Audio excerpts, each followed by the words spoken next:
We are picking pockets today. No, we're not stealing, but we are considering our options when it comes to pocket installation on the Largo Cargos from Love Notions, which happen to be our $5 feature pattern today only. Fall might be a little bit away for you, but it's right around the corner for most of us, and the Largo Cargos are perfect for cooler weather with their high waist, the straight legs, and tons of pockets. So let's dive into how to move those front patch pockets on the original pattern to the inside for a sleek, modern look.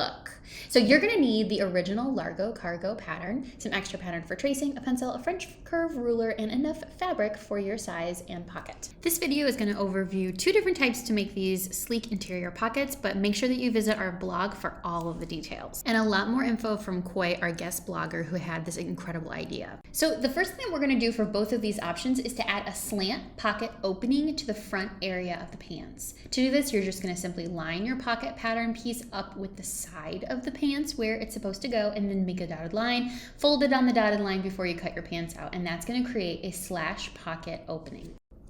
The first method requires two pieces, a pocket and a liner. This is just your typical slash pocket method. It's used on a lot of different bottoms that you've probably already sewn, and we already have that pocket pattern piece in the original pattern, but we need to make a liner. So let's see how to do that. So to make the liner, you're just going to place the pocket on top of the pants, line it up with the original markings. Then you're going to trace the pocket along with the top and side portion of the pants. So there is your liner pattern piece now. You're going to transfer all the markings that you've got for the pocket piece and add that to the liner as well. Cut it out and make sure that you label it liner. Another thing that you could do for this piece is to round out the sharp edges here and make it curved using your French ruler. So now let's assemble this. You've got everything cut out, including the pants and the pocket pieces and everything. And you're going to make sure that you've transferred all the pattern markings. And then to assemble it, you're just going to place the pant front and the pocket piece right sides together as pictured in number 1. And you're going to sew a 3/8 inch seam on the slant. Number 2, you're going to press those seams away from the pant. Then number 3, you're going to turn the pocket to the inside. And number 4, you will top stitch on that slant. Now take the liner piece and use the markings to line up the pocket piece and the liner and make sure that that liner's right side is facing the pocket. Then sew around the outside edge of the pocket and the liner and finish the raw edges so that they don't fray. And then number 3, stay stitch along the top and side where the pocket and the pants are going to meet. And that's going to keep it all in place while you sew up the rest of the pants. And that's hack number 1 for an interior pocket. Now let's move on to method number 2, which is actually ideal, especially for form-fitting garments because it's got less bulk and there's not going to be a lot of like pocket bulges going on. So this method is also great if you're short on fabric or you want to add some more top stitching detail to your pants, and you're only going to be using the pocket liner piece that you created from above, and then maybe some like bias tape or scrap pieces of fabric. So how do you assemble this? Once you've cut out your pants and your pocket liner, you're going to need to finish the pocket opening. And you can do that by measuring the pocket opening and then cutting 2 pieces of either bias tape or some fabric long enough to fit the slash. In this example, Koi used fabric, and her finished measurements were 8.5 inches by 1 inch for that piece of fabric.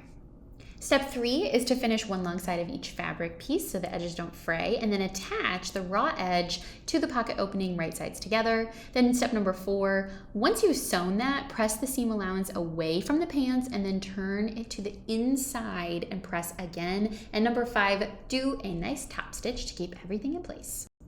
Now let's finish the edges of the liner and place it on top of the pants so that you can trace around it. This is so you're going to have a line to follow when you eventually top stitch the liner to the pants. And notice that we are not having a 2-layer pocket here. Then step 7, you're going to match the pocket marking to the pant marking. Make sure that the right side of the pocket liner is facing the inside of the pants.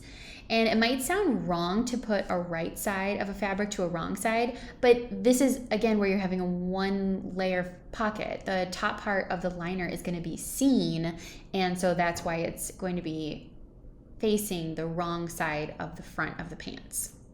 Then you're going to pin it in place and sew a stay stitch to the top and the side, just like it was done for the previous pocket hack. And now sew the pocket directly onto the pants front, following the pocket outline that was made, and you could use even like a fun top stitch thread or line of stitching, or even just use your twin needle on your regular sewing machine to help add some detail to your Largo. And then you're just gonna sew everything up according to the pattern directions from there. And now you've got two different methods that you can use to create different sleek interior pockets instead of patch pockets for your Largo Cargos. You can use this method with many other patch style pockets. If you like this pattern tutorial, make sure that you go check it out on the Love Notions blog for even more detail and more about Koi, our guest content creator this week. And of course, make sure you check out the Largo Cargos. This is their first ever $5 feature at Love Notions, and always check back every Friday for our newest pattern that's on our $5 Feature Friday sale. Happy sewing, everyone!